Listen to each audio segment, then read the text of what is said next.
A campanha estadual de vacinação contra a febre amarela termina amanhã. Na Baixada Santista, a adesão é baixa. Em Santos foram aplicadas 130 mil doses. A expectativa era imunizar 400 mil pessoas.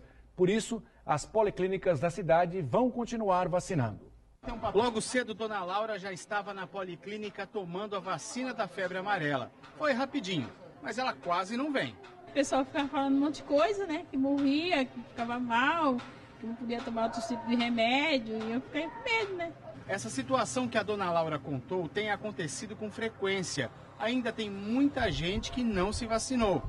Até o momento foram aplicadas em Santos quase 130 mil doses da vacina contra a febre amarela. O índice é muito baixo, já que a meta estipulada pelo Estado é de 400 mil doses. Tem muita gente ainda precisando receber a vacina. As pessoas não estão levando a sério. A febre amarela pode matar. As pessoas têm que ter essa consciência, porque essa doença não tem tratamento e mais de 50% das pessoas que pegam o vírus da febre amarela vão a óbito, morrem.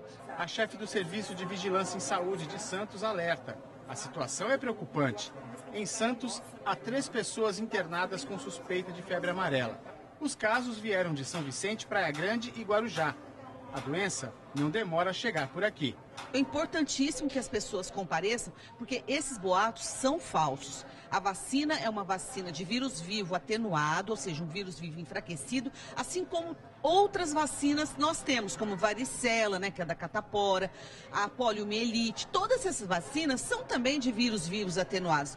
A campanha termina amanhã, mas as policlínicas vão continuar disponibilizando a vacina. Enquanto nós tivermos vacinas, nós vamos continuar vacinando nas 22 policlínicas que estão disponibilizadas com essa vacina. Então, compareçam, é um apelo que nós fazemos da Secretaria de Saúde. O melhor mesmo é não deixar para amanhã.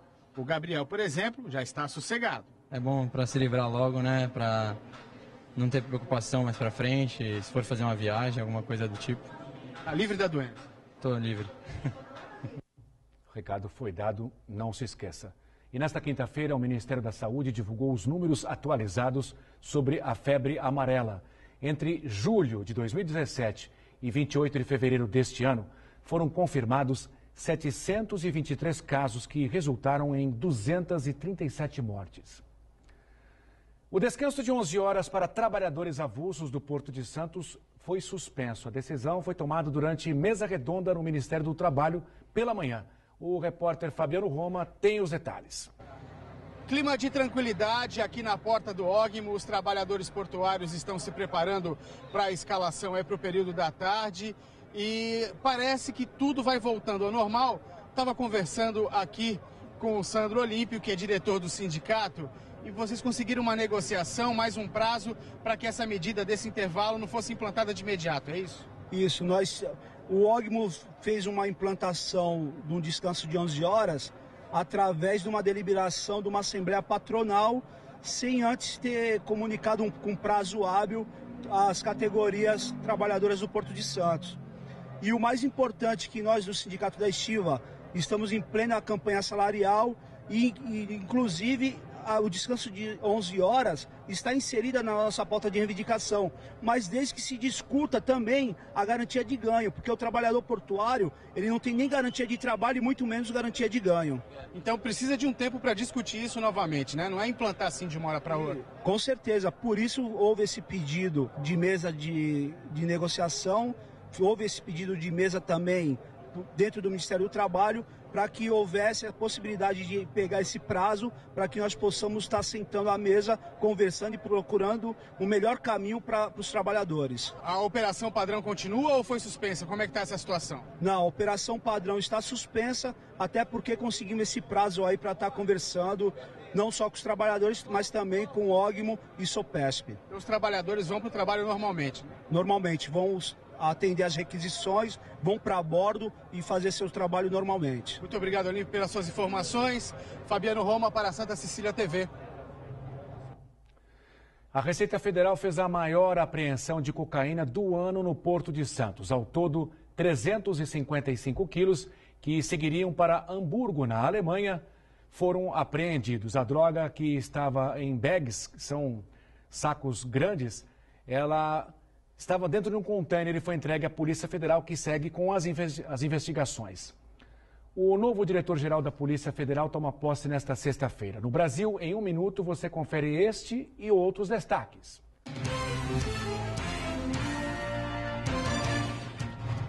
A nomeação do novo diretor-geral da Polícia Federal foi publicada hoje no Diário Oficial da União. Rogério Galouro assume no lugar de Fernando Segovia, designado para o cargo de adido policial da Embaixada Brasileira em Roma, na Itália. A Câmara dos Deputados aprovou projeto de lei que regulamenta o transporte de passageiros com aplicativos como o Uber. A proposta segue para a sanção do presidente da República. Cabe aos municípios a regulamentação do serviço. O presidente Michel Temer anunciou a liberação de 42 bilhões de reais para investimentos na segurança pública, como a compra de equipamentos para as polícias estaduais. A maior parte da linha de financiamento vai ser oferecida pelo Banco Nacional de Desenvolvimento Econômico e Social. A partir de hoje até 30 de abril deve ser entregue a declaração do Imposto de Renda 2018. Esse é o assunto de nossa entrevista de hoje aqui no Caderno Regional e eu recebo o auditor da Receita Federal, o Renato César Leite. Boa noite, Renato. Obrigado por ter vindo. Boa noite, é um prazer estar aqui e poder prestar esse serviço à comunidade, à sociedade.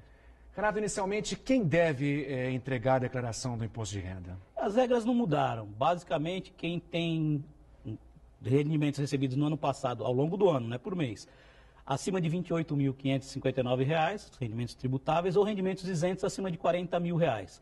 Também quem teve patrimônio, bens ou direitos acima de R$ 300.000, está obrigado a entregar. Quem teve aplicação em renda variável, bolsa de valores, mercado futuro, essas coisas, também tem que declarar. Ou quem teve apuração de ganho de capital, teve que pagar alguma coisa de ganho de capital, também está obrigado a declarar. Então, basicamente, são essas regrinhas. Ou então, assim, alguma pessoa que foi para fora, não era mais considerado residente no Brasil e está voltando, também tem que declarar. Além desses imóveis, esses bens que você citou, o que deve ser mais declarado? O carro? Então, todos esses bens que você tem, é bom que você declare. Se você tiver até uma obra de arte que tem um valor expressivo, vai declarar. Mas, normalmente, o pessoal vai declarar, são imóveis, ações, né, que você tem, conta bancária, carro. Se você tiver um helicóptero, um barco, aí cada um sabe qual é o seu patrimônio, vai declarar uma fazenda, né? Renato, a cada ano vocês vêm aprimorando o sistema de declaração. O que fazer para declarar? O cuidado que o contribuinte deve ter é, primeiro, falar a verdade, não ficar inventando coisa. Então você tem que juntar os documentos, eu até brinco, eu sempre falo, pega uma caixinha na sua casa ao longo do ano, vai juntando os documentos que você precisa. Se você não tem, né, uma pasta, um arquivo próprio, vai juntando tudo ali, porque fica mais fácil você separar. Você vai precisar saber quanto você ganhou, de quem você ganhou, quais são, por exemplo, seus dependentes, as suas despesas médicas, despesa com escola, tudo aquilo você separou ali, você vai informar na sua declaração. E o seu patrimônio, né? A sua casa, o seu carro, sua moto, o que você tiver lá. Bicicleta não precisa, bicicleta. Mas assim, as coisas de maior valor, a sua conta bancária, muita gente esquece. Tem uma conta bancária e esquece de informar. Então vai lá, tira o extratinho, os bancos fornecem.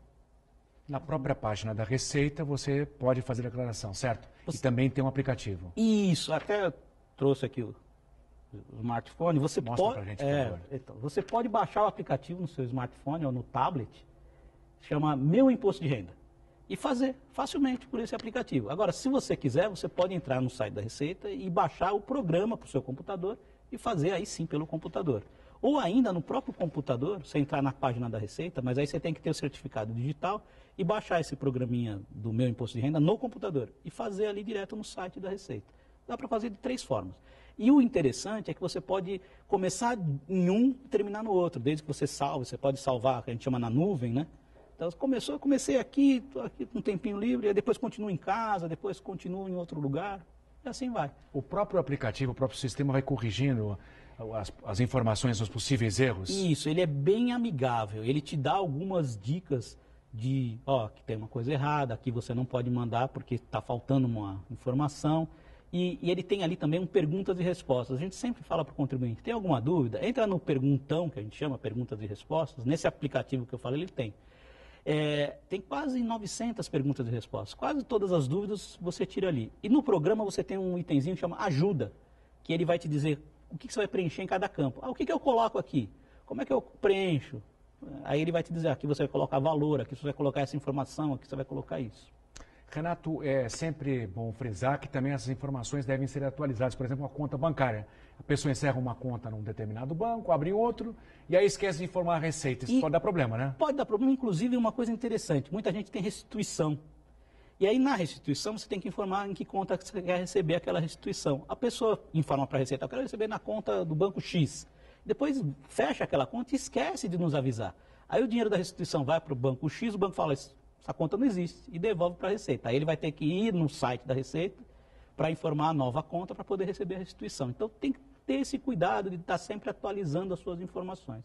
Quais foram as principais mudanças para esse ano? As principais são com relação a dependente. Hoje o dependente acima de 8 anos tem que constar o número do CPF dele na declaração. Se você não tiver essa informação, você tem que providenciar, porque senão você não consegue incluí-lo como dependente. E no ano que vem, isso vai cair mais ainda. A tendência é que todo dependente você tem que ter um CPF. Além disso, tem uma outra novidade, que esse ano é só uma informação, não é obrigatória, mas a gente já recomenda que a pessoa coloque, que é com relação aos bens. Então, por exemplo, a conta bancária, não basta informar o dinheiro que você tem que informar o número do CNPJ do seu banco. O carro, informa o número do Renavan. O seu imóvel, qual é o número da matrícula do imóvel. Assim por diante. Para quê? Para que a gente tenha um detalhamento maior. Não que a Receita não tenha, a Receita tem fontes que ela vai trazer esses dados. Mas a gente quer bater essas informações para ver a consistência, se realmente a informação está correta, para evitar que o contribuinte caia em malha, para evitar que o contribuinte tenha que ficar prestando informações para a gente 2 vezes, ou ir lá na repartição, ou por outro meio, se a gente já tivesse a informação e tiver esse cruzamento mais fácil, né, eletrônico. O contribuinte pode optar por 2 tipos de declaração, é isso, né? Quem pode, por exemplo, fazer a simplificada?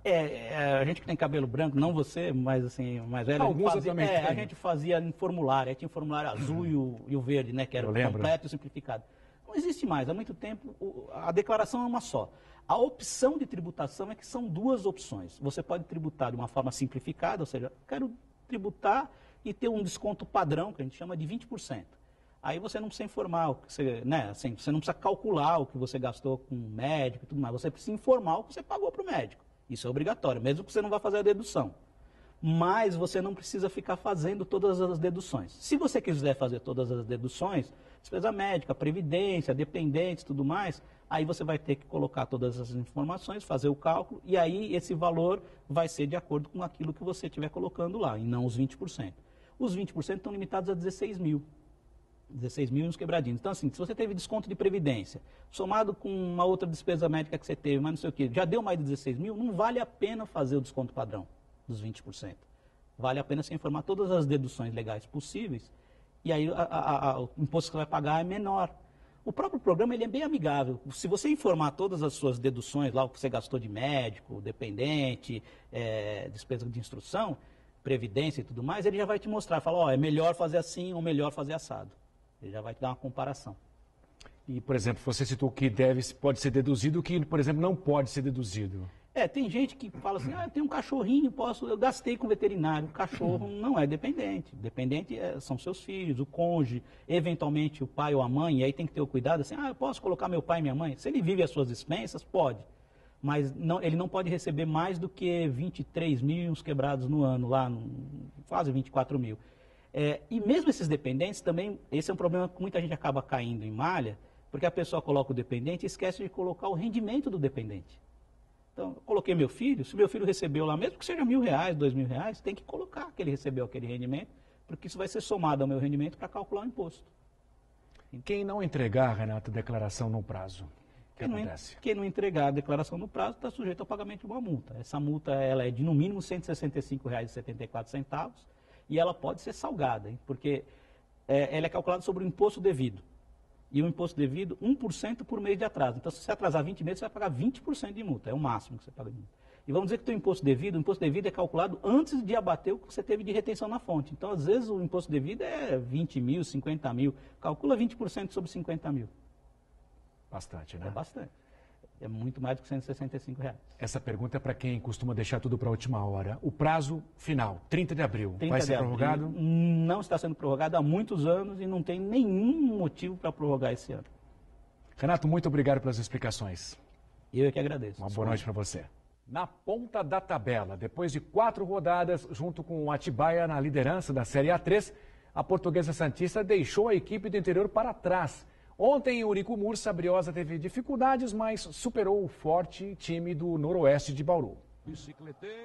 Em Eurico Mursa, mais de 1.500 torcedores, fora quem acompanhou pela Santa Cecília TV, né? A corrente pela Briosa era mais que positiva, energia que deu resultado. Logo aos 15, veio o gol. O lateral Rômulo, em momento Neymar, passa pelo zagueiro e rola para Léo, que de pé trocado balança as redes.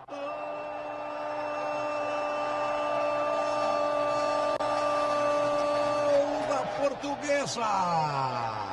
O atacante se igualou ao artilheiro da equipe Carlos Alberto com 4 gols.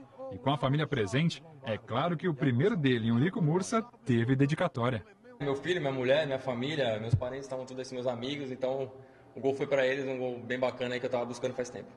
O tradicional Noroeste, quarto colocado na competição, foi osso duro para a Portuguesa. A equipe do interior ameaçava o tempo todo. Nessa bola na trave, o Rodriguinho quase fez contra. A Briosa continuou ameaçando nos contra-ataques, mas a rede não voltou a balançar. Entendo que um segundo gol, como foi em Santa Bárbara, daria tranquilidade, personalizaria o time.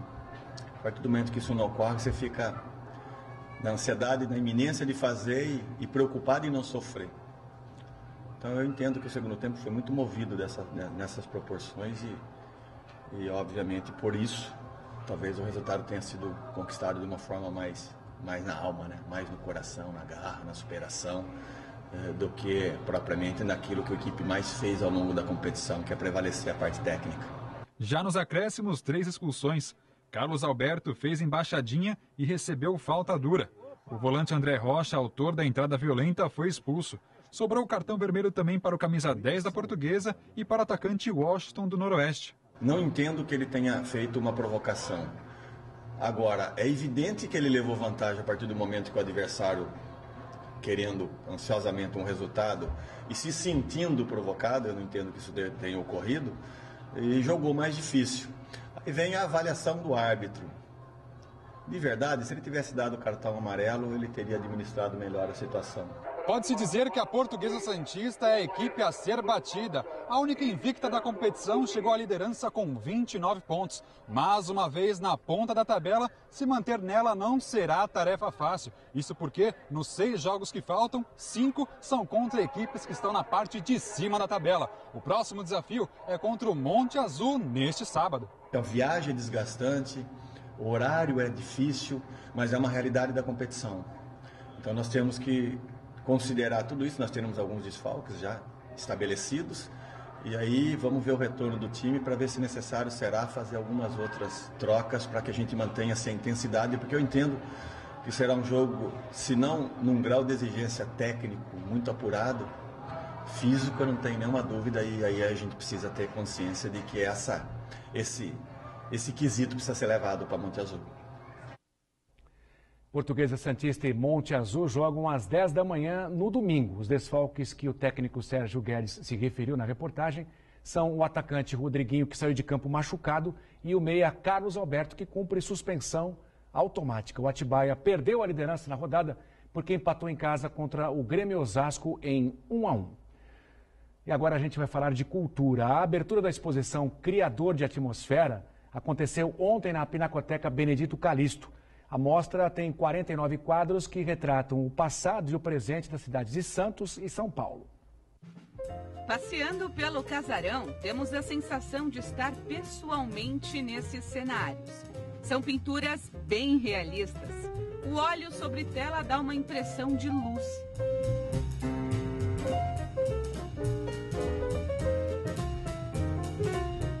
Nesta obra aqui, por exemplo, o olhar de Carmelo Gentil, da Baixada Santista à vista da Serra. Eu desço muito aqui para Santos. Eu adoro a visão que eu tenho lá de cima. E principalmente na volta, porque a noite já está caindo e as luzes aqui embaixo se acendem. E a vista lá de cima da serra, quando você está subindo de carro, realmente é maravilhosa. A exposição Criador de Atmosferas na Pinacoteca Benedito Calixto reúne 49 telas pintadas em diversos momentos da vida do artista plástico. Gentil tem mais de 40 anos de trajetória na arte. Ele consegue, de uma forma bucólica, uma pintura que toca o sentimento de uma forma diferente, trazer o presente retratando o passado.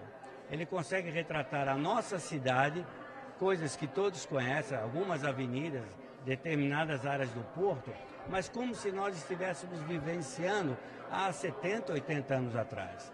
E isso retrata também a cidade de São Paulo. Eu falei, putz, que legal, vamos pintar Santos antigo. São Paulo antigo, é tão bonito aquelas imagens. Todo mundo que vê aquelas imagens de São Paulo antigo e Santos antigo, fica encantados, né? Então eu falei, poxa, isso dão quadros lindos, maravilhosos. Então essa foi a ideia. O público teve a oportunidade de interagir com o artista. Eu estou encantada, já conheci os quadros dele, as pinturas todas, as obras, mas eu fiquei mais encantada ainda vendo pessoalmente, vendo ao vivo, né? E conhecendo que ele é uma simpatia mesmo. Ele é muito bom. Achei que ele consegue dar um tom de luminosidade muito interessante para as obras e isso me fez ficar um bom tempo na frente de algumas peças. Mas quem não veio à abertura não precisa se preocupar. A exposição permanece até o dia 25 de março no Casarão Branco. O endereço da Pinacoteca é a Avenida Bartolomeu de Gusmão, número 15, no Boqueirão, em Santos. Venha prestigiar essas obras maravilhosas. Muito obrigado. É um prestígio muito grande aqui para a Pinacoteca e para a cidade de Santos ter a vossa exposição aqui novamente. A entrada é franca, de terça a domingo. Vale a pena realmente conhecer o casarão. Existem histórias, essa exposição maravilhosa.